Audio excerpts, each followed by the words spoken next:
नमस्कार, आप सभी का स्वागत है।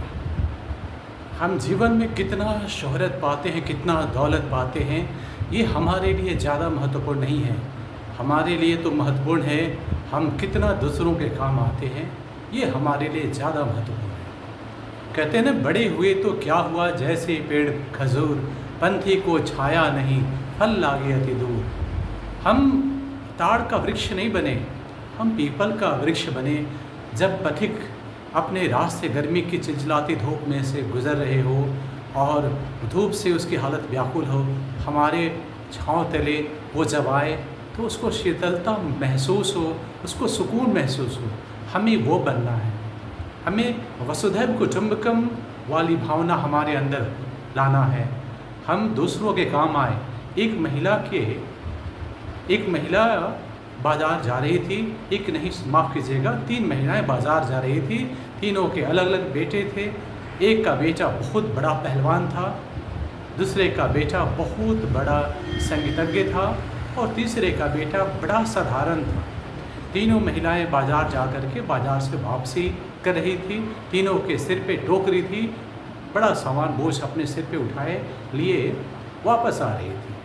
तो बड़ी जो एक महिला जो थी, जिसका बेटा बहुत बड़ा पहलवान था, वो कहना शुरू करती है कि मेरा बेटा बहुत बड़ा पहलवान है, कोई भी उसे अखाड़े में पछाड़ नहीं सकता। तभी उसका बेटा नज़र आता है। वो एक वृक्ष उखाड़ कर अपने साथ लिए जा रहा होता है। वो अपनी माँ की तरफ देखता है और आगे चला जाता है।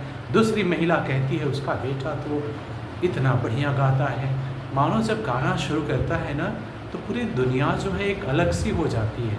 उसके गाने की आवाज़ इतनी खूबसूरत है कि नदियाँ जो है बहना छोड़ देती है, नदियों का जल स्थिर हो जाता है, पेड़ जो है झूम उठते हैं, पशु पक्षी सब करीब आके उसके जादुई संगीत को सुनते हैं, सुनने में मशगूल हो जाते हैं, उनका असर उनके ऊपर होता है।